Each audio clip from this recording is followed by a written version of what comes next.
y el mensaje se llama Las tres embarcaciones más notorias de la historia. De eso quiero hablarles en esta mañana, las tres embarcaciones más notorias en la historia.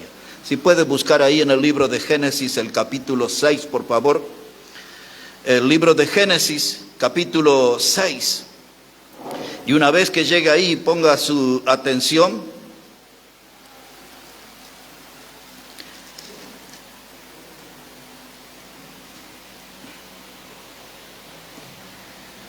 En el versículo 5,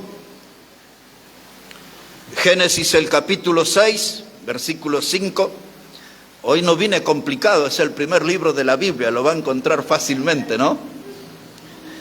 Dice así la palabra de Dios, Génesis 6, verso 5, dice: y vio Jehová que la maldad de los hombres era mucha en la tierra, y que todo designio de los pensamientos del corazón de ellos era de continuo solamente el mal. Este texto parece la radiografía de los días que estamos viviendo hoy. Es como que la historia vuelve a repetirse, la maldad de los hombres galopando entre la sociedad a toda velocidad. La maldad es algo que no paga impuestos, no respeta clase social.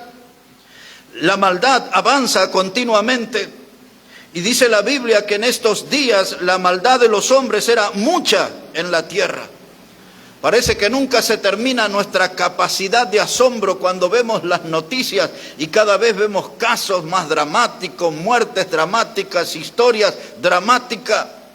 Reflejando lo que dice el texto, la maldad de los hombres es mucha en la tierra. Y dice que todo el designio de sus pensamientos está inclinado hacia el mal.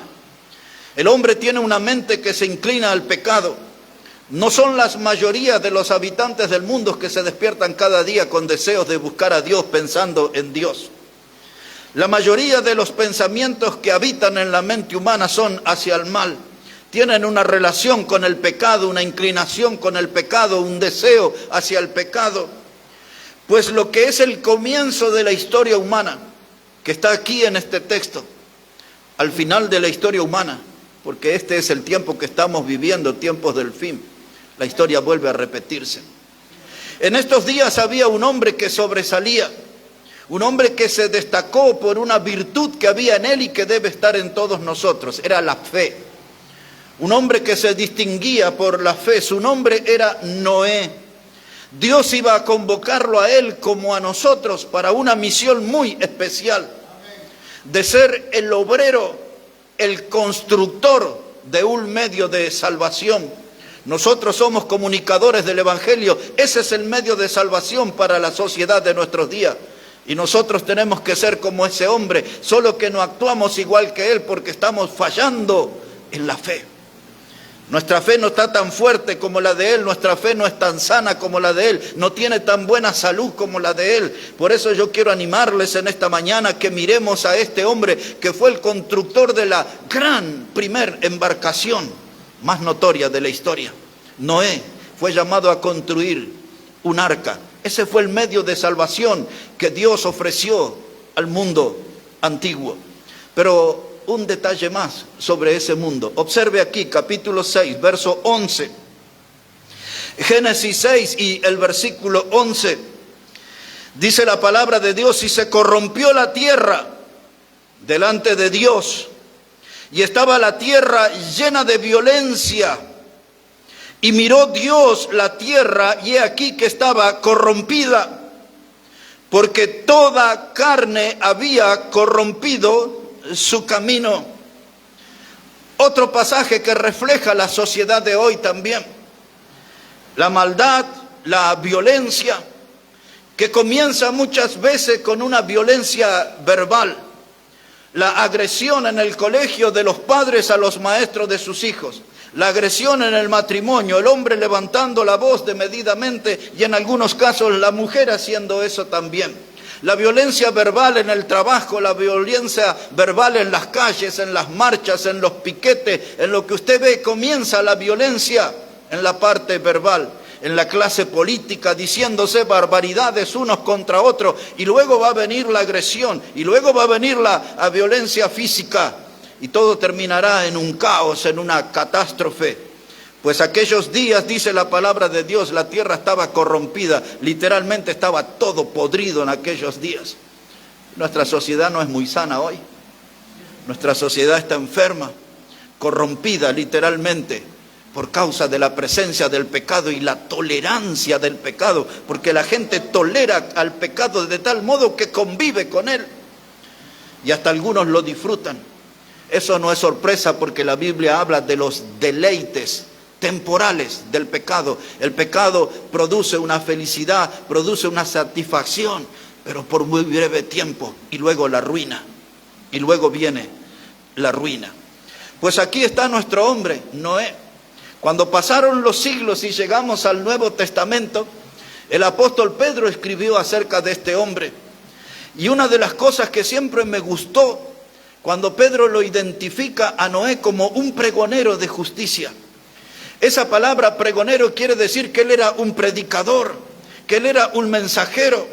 El mensaje que él estaba dando al mundo antiguo era un mensaje de Dios. Y que por el avance de la maldad y del pecado, Dios había tomado una determinación, que era la de destruir aquel mundo por agua. Esto es lo que conocemos como el diluvio. Y este hombre tenía que salir a predicar ese mensaje, que Dios iba a destruir el mundo por agua, por un diluvio. Ese mensaje sonaba extraño en aquel tiempo, porque la gente nunca siquiera había visto caer una gota de agua del cielo. Nunca había llovido en la tierra. Y este hombre estaba predicando. De eso es que nosotros deducimos que la gente lo tomaba como un loco. ¿Dónde perdió el tornillo? ¿Qué le pasa? ¿Cómo va a venir agua del cielo? Es como que yo les diga a ustedes, prepárense que van a venir nubes en forma de vaca y lloverá leche. Y ustedes, ¿qué está diciendo? ¿Qué está predicando? Más o menos así sonaba la prédica de Noé en aquellos días. La gente lo miraba, ¿de qué manicomio se escapó este loco? ¿Cómo que va a venir lluvia? Y dice que esas lluvias iban a venir en forma de juicio, porque esas lluvias venían para poner fin al pecado, al avance de la maldad y de la violencia en aquellos días. Pero este era un hombre de fe, y la Biblia dice que él le creyó a Dios. Cuando Dios le dijo que iba a venir un diluvio para poner fin en aquella generación, la Biblia dice, y Noé le creyó a Dios. Y entonces tenía que construir un arca. Un hombre solitario, construyendo una gran embarcación. Dios le da todos los detalles, después ustedes lo pueden leer. La clase de madera que tenía que usar, la clase de brea que tenía que usar para unir las maderas, cómo tenía que hacer las puertas, las ventanas. En los versículos que siguen ahí está todo explicado en detalle, el plano de Dios del arca. Lo que no quiero que pierda de vista, que esa arca fue el medio de salvación que Dios proveyó para aquella generación. Los que iban a entrar en ese arca serían salvos del juicio que iba a venir por causa de la violencia, por causa de la maldad, por causa del pecado. Ahora lo que me encanta es ver a este hombre Noé, el capitán de la fe de aquella generación, siglos, muchos siglos después. En la carta a los Hebreos que estudiamos el domingo pasado, el capítulo 11 presenta lo que llamamos la galería o la vitrina de los héroes de la fe. Héroes y heroínas, hombres y mujeres que se destacaron en esta vida por su vida de fe. Y en esa lista de personas aparece Noé. En la carta que se escribió a los Hebreos en el capítulo 11, y dice en el versículo 7 que con temor Noé preparó el arca. No, la palabra temor, usted sabe que en la mayoría de los casos en la Biblia no implica miedo, sino reverencia, respeto a Dios. Con reverencia, con respeto a Dios, al pacto que Noé hizo con Dios, él construyó el arca. Y esto es lo que a mí me conmueve, y es donde nosotros debemos ser igual a este hombre Noé, que ese hombre tenía una preocupación por la humanidad. Otra vez, Noé tenía una preocupación por la humanidad y por la salvación de ellos, y entonces se puso a trabajar en esa arca. Dios le dio un tiempo limitado. Para nosotros parece mucho tiempo, pero no lo era, 120 años. Dios le dijo, construye el arca, porque en 120 años iba a venir ese juicio. Noé le creyó y comenzó a trabajar. No tenía mucha ayuda, no tenía el oficio de carpintero, no era muy conocedor de la madera, pero Dios lo fue guiando paso a paso. Aquella arca comenzó a tomar forma. Imaginamos nosotros que la gente extrañada miramos, ¿y este loco qué andará haciendo con eso?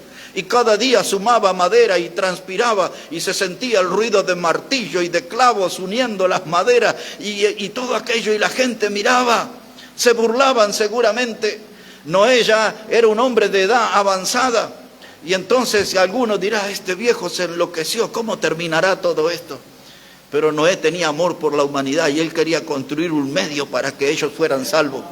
Dios le dio las indicaciones y nosotros también debemos hacer algo por el mundo que vivimos. Ya Cristo nos salvó a nosotros, ya nos dio una vida nueva, ya Cristo perdonó nuestros pecados. Él nos hizo ahora miembros de la familia de Dios, nos hizo herederos de la vida eterna. Y entonces, ya que nosotros tenemos un futuro asegurado en Cristo, pues hagamos algo por el prójimo, hagamos algo por la humanidad, llevémosle el medio de salvación en la actualidad, que no es el arca, sino que es la persona de Cristo la que salva en nuestro tiempo. Hay que imitar la fe de este hombre llamado Noé. Noé, hermanos, trabajó en la primer embarcación más notoria de la historia. Hasta los días de hoy pasaron siglos y siglos y siglos, y hasta aún en el mundo incrédulo es identificado este hombre Noé. En los días del Nuevo Testamento, el Señor Jesucristo habló acerca de él. Observemos qué es lo que él dijo. Si puede ir un momento al Evangelio de Lucas, por favor, el capítulo 17. El Evangelio de Lucas, el capítulo 17, ese habla acerca del advenimiento, de la venida del Señor Jesucristo. Y el Señor comienza a dar señales de cómo sería el regreso a nuestra vida. Algunos de los que están aquí o los que nos van a ver a través de un video o nos están viendo a la distancia, sepan que Jesús dijo que Él iba a volver otra vez. Y una vez más les recuerdo la palabra que tenemos aquí a mi espalda, Maranata. Esa palabra quiere decir que Cristo viene y viene pronto. Cristo vendrá. Y entonces Él da señales acerca de su venida para que nosotros tengamos una pista clara de qué cosas iban a suceder antes que Él regresara. A un costado se habla de un advenimiento, segundo advenimiento. Ese tema lo dejo de lado para enfocarnos en las señales que nos anticipan el regreso de Cristo. Aquí entonces en el Evangelio de Lucas, en el capítulo 17, y ahí ponemos la mirada en el versículo 24, dice la palabra de Dios, Lucas 17, verso 24, porque como el relámpago que al fulgurar resplandece desde un extremo del cielo hasta el otro, así también será el Hijo del Hombre en su día. ¿Quién es el Hijo del Hombre en este pasaje? El Señor Jesucristo. Así que en su día, en su tiempo de regreso, de advenimiento, verso 25 dice, primero es necesario que padezca mucho y sea desechado por esta generación. Eso habla de los sufrimientos que Él iba a tener en la cruz, sea desechado. La Biblia dice que iba a ser despreciado y desechado entre los hombres. Hablaba de la persecución, de los castigos a los que fue sometido, de la muerte en la cruz. Por supuesto, eso tenía que pasar. Sabemos que Él murió, también sabemos que resucitó al tercer día y ahora está sentado a la diestra de Dios como abogado nuestro, dice la Biblia, intercediendo por nosotros. Verso 26, aquí está nuestro tema. Verso 26 dice, como fue en los días de Noé, así también será en los días del Hijo del Hombre. Comían y bebían, se casaban y se daban en casamiento, hasta el día que entró Noé en el arca y vino el diluvio y los destruyó a todos. Hermanos, la palabra de Dios dice, antes que Cristo regrese, en este tiempo, las señales que habrán es que la sociedad será similar a la de los días de Noé. ¿Qué hacía la gente en aquel tiempo? Practicaba la violencia, practicaba la maldad. Esto también está ahora muy dimensionado en nuestros días. Violencia y maldad por todas partes. También en aquel tiempo dice que la gente comía y se casaba. Andaban en la búsqueda de sus placeres. Hoy le ofrecen en los canales, en diferentes publicidades, comida gourmet, comida peruana, venga a comer, comida camba. Tenemos de todo, comida japonesa, toda clase de comida. Hasta los judíos promueven la comida kosher, dicen ellos. Toda clase de comida. La gente hoy anda en esa búsqueda de nuevos alimentos y dice, y se casaban y se daban en casamiento, andaban en la búsqueda de los placeres físicos, pero no tenían tiempo para Dios. Nadie se ocupaba del alma en aquel tiempo, exactamente igual que en nuestros días. Nadie se ocupa de su alma. La gente anda en esta carrera loca en la búsqueda de los placeres y, como yo digo, corren y corren para no llegar a ninguna parte. Este mundo está cansado, frustrado. Este mundo está derrotado. Y la razón es porque no conocen a Jesucristo. Tienen algunas fiestas engañosas que le producen una satisfacción, una felicidad pasajera. Comen, se casan, se dan en casamiento. Dice ahí la palabra de Dios también, dice bebían. Y vaya si bebe nuestra generación. Compraban, vendían, andaban en los negocios. Eran gente de negocio, gente que le importaba lo material, toda su visión estaba aquí. Ellos tenían lo que yo le llamo la doctrina del chancho, del cerdo. ¿Se acuerda aquel hombre que se enriqueció, que tuvo mucho fruto, su cosecha, y mandó agrandar los graneros? Y dice el Evangelio que él hablaba con su alma, no con Dios, y le decía, alma, come, bebe, regocíjate, porque muchos bienes tienes. Así es nuestra generación. Mire cuánta plata hice. Mire, tengo tarjeta, Gold, tarjeta de oro. Mire, tengo tal otro, tengo tal auto, tengo tal casa, tengo tal proyecto comercial. La gente compra, vende, se casan, comen. Nadie se ocupa de su alma. Pero ¿qué pasó con ese hombre rico que hablaba consigo mismo y decía, alma, come, bebe, regocíjate, porque muchos bienes tienen? Y se sintió una voz del cielo que le dijo, necio, esta noche vendrán a buscar tu alma y lo que tienes, ¿para quién será? Pues así es la vida también, y la Biblia nos los recuerda. Dice que es como neblina que aparece y desaparece. Estamos y no estamos. Y aquí estamos, pero en un minuto más tarde no sé si estaremos todavía aquí. Pues así es la vida. Y entonces así es el hombre sin Dios. Es un ignorante de lo que le puede pasar. Su alma está en constante peligro, pues él no lo sabe. Lo ignora todo lo que pasa a su alrededor. Ignora las actividades del diablo, los propósitos del diablo y cómo el diablo quiere empujarlo hacia el infierno mismo. En los días de Noé, la gente comía, bebía, compraba, vendía, se entregaban a los placeres, se casaban. Exactamente todo pasa hoy, igual. Un cumpleaños de 15 de la colectividad boliviana. Todo ese ritual, desde el cambio de los zapatitos para la niña, de la vestimenta, de los colgantes llenos de dinero, y todo lo que nosotros ya conocemos. Y empiezan a incentivarlo con la fiesta de las salacitas y todo eso, y después le meten en el carnaval y vestidos de diablo y colgados de espejitos, danzando diferentes danzas. Y luego vendrá la fiesta de la Pachamama y todo lo que nosotros ya conocemos. ¿Dónde está Dios en todo eso? ¿Dónde está Dios? La gente come, bebe, se casan, se dan en casamiento, compran, venden, hacen negocios, y el alma reseca, vacía, sin vida, no tienen a Dios. Pues cuando eso suceda, Cristo iba a regresar. Pero Noé trabajó y construyó su arca. La noticia triste, por si alguien no lo sabe, de aquella generación solamente 8 personas se salvaron. 8 nada más fueron los que entraron al arca. Y la cosa más increíble, los animales tuvieron más confianza que el ser humano, porque los animales entraron de 2 en 2 y en algunos casos hasta parejas de 7 entraron al arca. Los animales estaban más confiados que la gente. Y aparte, dice el Salmo 84, dice que aún las golondrinas hacen sus nidos en los atrios de la casa de Dios. Aún los pájaros buscan la casa de Dios. La gente no busca a Dios. La gente no busca a Dios. Por eso tenemos este mundo triste, este mundo loco, vacío, gente lleno de almas vacías. Así es nuestro mundo, está lleno de almas vacías. ¿Cuál es la razón? No tienen a Cristo.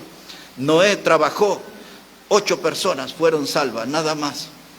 Cantamos en esta mañana, ven amigo a Jesús, porque Él murió por ti.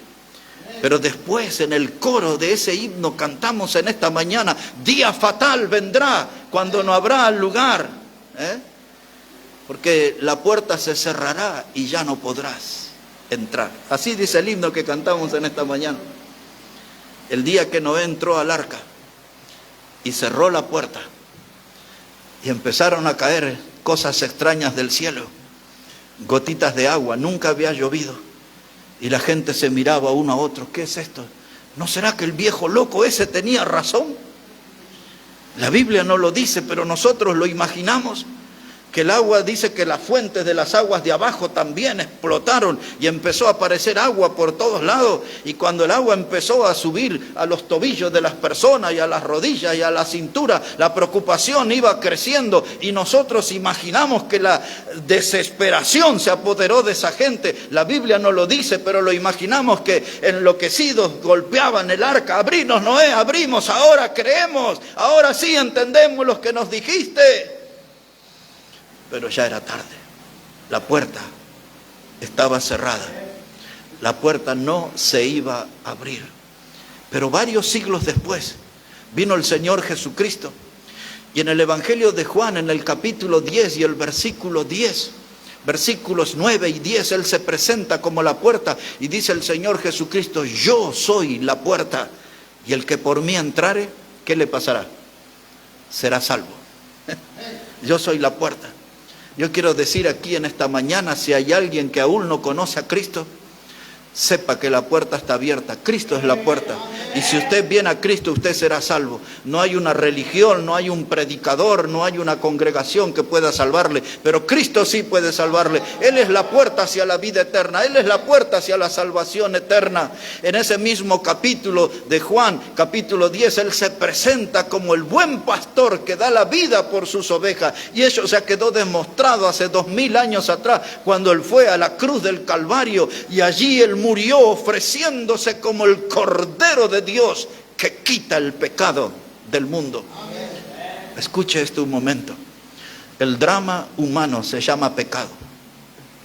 El pecado tiene diferentes rostros, todos son horribles. El pecado de la hipocresía, el pecado de la mentira, el pecado de los vicios, de las adicciones, el pecado de las inmoralidades. La lista de pecados es extensa. Pero por todos esos pecados pueden ser limpios, lavados en la sangre preciosa de Cristo. Él ya hizo su parte, Él ya murió en la cruz del Calvario y ahora Él viene y se presenta como la puerta. Dice Jesús: yo soy la puerta y el que por mí entrare será salvo. Si su alma tiene necesidad de salvación en esta mañana, venga a Cristo, como decía el himno: ven amigo a Jesús, pues Él murió por ti. La primera embarcación más notoria de la historia se llamaba el Arca de Noé. La segunda embarcación más grande de la historia, más notoria, la voy a introducir leyendo el libro de Job. Busque ahí, por favor, antes del libro de los Salmos, que es fácil de identificarlo. Ahí va a encontrar el libro de Job, el libro de Job. Y cuando llegue ahí, a ese libro, vamos al capítulo 37. Si ya encontró el libro de los Salmos, el libro anterior es el libro de Job, capítulo 37. Quiero llamarles ahí la atención con el versículo 10. Libro de Job, capítulo 37, versículo 10. Dice la palabra: por el soplo de Dios se da el hielo y las anchas aguas se congelan. Y usted dice: ¿cómo? ¿No es en el freezer que se hace hielo? ¿No es en la heladera que se hace hielo? Dice el texto: por el soplo de Dios se hace el hielo y las anchas aguas, la de los mares, la de los océanos, se congelan. Ese congelamiento, hay una obra de Dios. Pues la segunda embarcación más notoria de la historia es la que nosotros conocemos con el nombre de el Titanic. El Titanic era el orgullo de la ingeniería británica. El Titanic era conocido como el transatlántico más grande de la historia. Para la información de ustedes, tenía 268 metros de largo, casi el equivalente a 3 cuadras de las nuestras. Pues esa era la extensión de ese barco. el peso era 4.682 toneladas. 4.682 toneladas, pesadito, ¿verdad? Tenía una capacidad para más de 2.500 pasajeros. Se cree que podían entrar 4.000, pero el día de su hundimiento había 2.538 pasajeros, de los cuales solamente se salvaron 723. De los 2.538 pasajeros, se salvaron solo 723. Más de 1.500 personas murieron aquel día. Fue la tragedia marítima más grande de la historia, en el transatlántico más grande de la historia. Un año antes de su viaje debut, porque esa embarcación tuvo su debut y despedida en el mismo día. Un año antes, las revistas publicaban y lo calificaban como el insumergible, al punto tal que se cree que en la parte delantera del barco estaba escrito en inglés, "Not God", ni Dios podrá hundirlo. Pues esa era la publicidad que hacían. El insumergible le llamaban, ni Dios podrá hundirlo. El viaje inicial era en Inglaterra, en la ciudad de Liverpool, y iba hacia los Estados Unidos, a la ciudad de Nueva York. El barco salió un 14 de abril del año 1912, y cuando iba en la zona de lo que se conocía como el Cabo Rice, allí había la presencia de iceberg, es decir, de grandes masas de hielos que estaban flotando. El capitán de apellido Smith fue advertido sobre eso, que habían muchas masas de hielos flotantes, los iceberg, y el capitán no hizo caso, no le dio atención, porque el barco del cual era el guía era el insumergible. Pensaba que no había ningún riesgo, que no había ningún temor. Finalmente se cruzó con un iceberg que se dice que sobresalía del agua unos 300 metros, y de pronto se encontró el gigante de acero y el coloso de hielo. En ese enfrentamiento se hicieron toda clase de maniobra para evitar el iceberg, pero fue imposible. Aquel choque fue inevitable y aquel gigante de acero comenzó a hundirse en una tumba de hielo. ¿Qué decía el texto de Job? El soplo de Dios hace el hielo. Aquellos desafiaron a Dios. Aquella gente, en su orgullo, creyéndose los grandes genios de esa generación, dijeron, ni Dios podrá hundirlo. Pero Dios es el que con su soplo hace el hielo, y Dios fue el que puso ese hielo, y Dios fue el que produjo eso también, para demostrar que el hombre no es nada al lado de Dios. Esa embarcación se sumergió allá, y de pronto un hongo enorme de fuego y humo se produjo, y una música.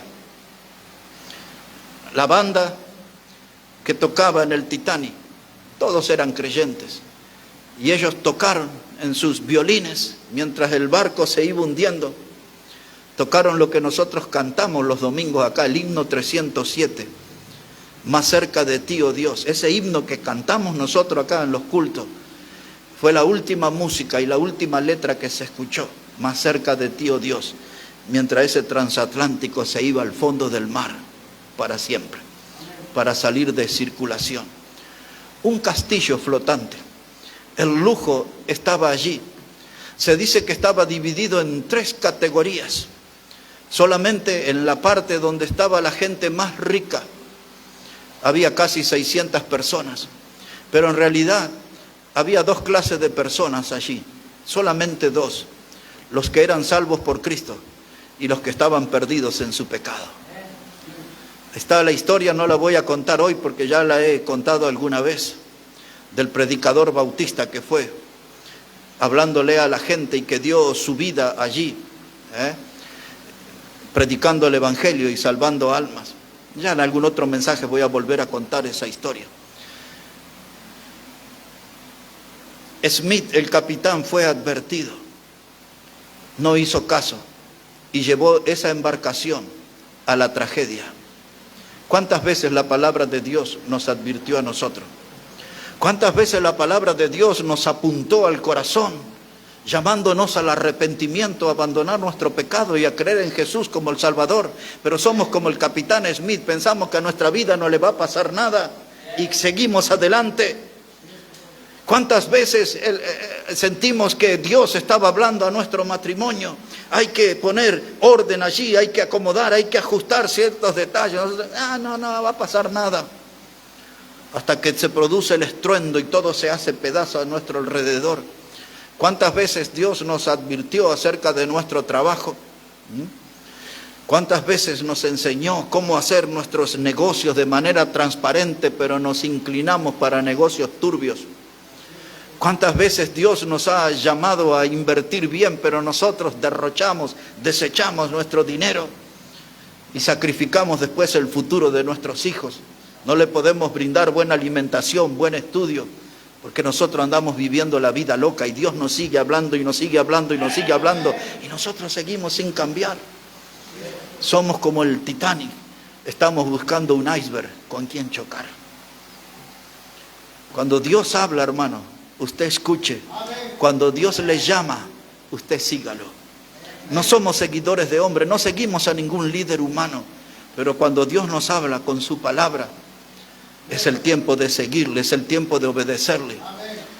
Dice la palabra de Dios en Eclesiastés, el capítulo 12 y en el versículo 1. Muchos de ustedes pueden recitar de memoria ese texto que comienza diciendo: acuérdate de tu Creador en los días de tu juventud. No sea cosa que vengan los días malos en los cuales digas: no tengo en ellos contentamiento. Cuando uno es joven piensa que se lleva el mundo por delante, nada me va a pasar. Todo le pasa al vecino o al de la otra cuadra, pero a mí nada. Y nos olvidamos de Dios. Y yo estoy acostumbrado en la carnicería, en la verdulería, aún ayer mismo que me tocó ir a la farmacia, de escuchar gente amargada, quejándose de todo. Son gente amargada y yo me doy cuenta fácilmente de que esa gente no conoció a Dios en su juventud. Y ahora están llegando a mi edad de los 60 y algo y 70, como he hablado con personas, están llenos de amargura. Pero la Biblia lo llamó, la Biblia dice: acuérdate de tu Creador en los días de tu juventud. Joven, aquí en esta mañana, acuérdate de tu Creador. En los días de tu juventud, cuando Dios me llamó, yo tenía 17 años. Y tenía todo aquel espacio para desarrollarme en el deporte, en el fútbol, ilusionado con la posibilidad de obtener dinero en abundancia y fama. Y parecía que tenía las cualidades. Ya mi foto había aparecido en los diarios, en las páginas deportivas, no en las policiales. Pero Dios me llamó. Y lloré. Y lloré. Y lloré mucho. Y dejé lo que más amaba, que era el fútbol, para ser un predicador de la palabra de Dios. Ya pasó 44 años de eso. No estoy arrepentido de aquella decisión. Pero ahora Dios me puso en otro lugar de la cancha, no adentro, sino afuera, como periodista. Y capaz que después termino de aguatero en algún equipo, no lo sé. Pero Dios me llamó. Y si fue con lágrimas, yo le dije al Señor, un día de febrero del año 1980, aquí está mi vida. 1980. Ustedes no estaban en los planes de nadie, la mayoría de los que están acá. Y yo me estaba entregando a Dios, para que de paso sepa que el hombre que usted tiene los domingos acá adelante está en serio en las cosas del Señor. En la militancia, en la fe, compartiendo este mensaje, anunciando al mundo que hay salvación eterna en Cristo Jesús. Llamando a los pecadores al arrepentimiento para que vengan a Cristo y sean salvos por Él. Yo no puedo hacer nada por usted, pero puedo anunciarles a dónde está el Salvador. Puedo anunciarles quién es el Salvador. Se llama Cristo Jesús, tiene interés en su alma y quiere entrar en su vida en esta mañana y salvarle eternamente. No deje que la incredulidad le domine, como la enorme mayoría de las personas en los días de Noé, y fueron sepultadas por las aguas del diluvio. No deje que la incredulidad o que usted se sienta como una persona omnipotente que puede hacer todo, que tiene poder para hacer todo, y se terminará hundiendo como el Titanic. La embarcación más grande, más poderosa, terminó envuelta en una tragedia. Era tanta la vanidad humana que cuando el capitán Smith se dio cuenta que la embarcación se hundía, quisieron pedir ayuda a otros barcos con bengalas, y son bengalas de color rojo que dan la muestra de que la embarcación está en peligro, pero estaban tan orgullosos y tan seguros que nada iba a pasar, que solo tenían bengalas de color blanco, que era el modo de saludarse con otros barcos. No pudieron ser ayudados. Los salvavidas no eran suficientes, porque ellos pensaban que nada les iba a pasar. Quizás alguien aquí en esta mañana piensa, a mí nada me va a pasar. Soy joven, pero se lo dije desde el comienzo, el diablo está trabajando y lo quiere tener en la lista de sus víctimas. Pero también es cierto que Jesús en esta mañana quiere entrar en su vida y salvarle eternamente. Las 3 embarcaciones más notorias de la historia: el Arca de Noé, el Titanic, y la tercera embarcación se llama la gracia de Dios. Y ahí quiero detenerme un poquito en el final de este mensaje. Una embarcación notoria, la gracia de Dios. Si puede buscar en el Nuevo Testamento la carta a Tito, capítulo 2. La carta que el apóstol Pablo escribió a Tito. Después de Timoteo, ahí encuentra a Tito. Y en Tito, capítulo 2, versículo 11, ahí se nos habla de esta embarcación, en la cual quiero hacerle unos comentarios. La carta del apóstol Pablo a Tito, capítulo 2, y el versículo 11, dice la palabra de Dios: porque la gracia de Dios se ha manifestado para salvación a todos los hombres. Este texto trepó en mi corazón. Hermano Tony, Claudio, recordarán la iglesia donde estuve por 6 años, 26 años, no 6 años, 26 años. Un edificio enorme. Y en la puerta del edificio, en el salón ya, ahí estaba ese texto escrito. Porque la gracia de Dios se manifestó para salvación de todos los hombres. Yo no puedo olvidar eso. Cristo es la gracia de Dios. Dios permitió que su Hijo viniera a este mundo y naciera en un pesebre en Belén, que viviera una vida sin pecado y llegara a la cruz para ocupar el lugar del pecador. Como hemos cantado en esta mañana, Él murió por ti, Él murió por mí. Murió allí en esa cruz, conforme a la Escritura. Dice el apóstol Pablo que fue sepultado conforme a la Escritura y también resucitó conforme a la Escritura. Y Él hizo grandes promesas para los que iban a creer en Él. Donde yo estaré, dijo Jesús, vosotros también estaréis. Amén. Y si quiere pasar una eternidad junto a Jesús, asegúrese de tenerlo en esta mañana como su Salvador. Amén. Él vino aquí a este mundo, vivió entre los pecadores, amó a los pecadores, murió por los pecadores, resucitó por los pecadores e hizo promesa de que regresará por los pecadores. Por eso también hemos cantado en esta mañana: yo solo espero ese día cuando Cristo volverá. Mi vida no está en los negocios, en los asuntos terrenales. No tengo planes de echar raíces en este mundo, porque yo estoy esperando ese día cuando Cristo volverá. Yo sé que muchos están como en los días de Noé. Les interesa comer, beber, casarse, comprar, vender. Pero yo estoy viviendo para predicar la salvación eterna en Cristo, mientras estoy esperando ese día cuando Cristo volverá. Decía el himno que cantamos que algunos quizás no le verán venir en las nubes, porque la sombra de la muerte se apodere de nosotros. Pero el himno contemplaba esa posibilidad y dice que en ese día, dice, de la tumba fría me levantaré. Así que si me tiran en el cementerio de flores, ahí se abrirá la tumba y con Cristo me iré el día que Él venga. Cuando Cristo venga, de la tumba fría me levantaré. Yo espero ese día. La gracia de Dios se manifestó para salvación de todos los hombres. La palabra gracia es una doctrina profunda, abundante. Nosotros a veces la reducimos a una idea, que la palabra gracia significa favor inmerecido. Y vamos a quedarnos con esa idea, porque no podemos abarcar el tema. La gracia de Dios es un favor inmerecido. Ni usted ni yo merecíamos que Cristo viniera a este mundo y muriera en la cruz por nosotros. Ninguno de nosotros merecíamos. No somos nosotros la joyita de la humanidad. Somos gente pecadora. La Biblia nos califica así. Pero aún siendo pecadores, dice la Biblia, que Dios muestra su amor por nosotros en que siendo aún pecadores, Cristo murió por nosotros. La carta a los Romanos, capítulo 5, verso 8, dice eso. Siendo aún pecadores, Él sabía por quién venía a morir en la cruz. Él murió por nosotros. Déjeme darle aquí otra joyita de la palabra de Dios, Efesios capítulo 2. Efesios el capítulo 2. Yo creo que va a ser el último texto.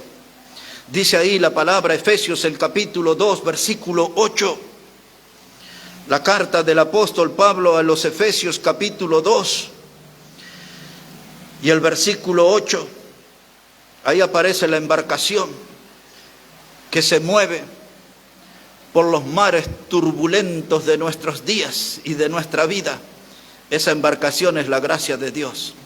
Esa embarcación se manifestó para salvación de todos los hombres. Y observe como dice Pablo ahora, Efesios 2, verso 8. Dice, porque por gracia sois salvos, por medio de la fe. Y esto no es de vosotros, pues es un don de Dios, no por obras, para que nadie se gloríe.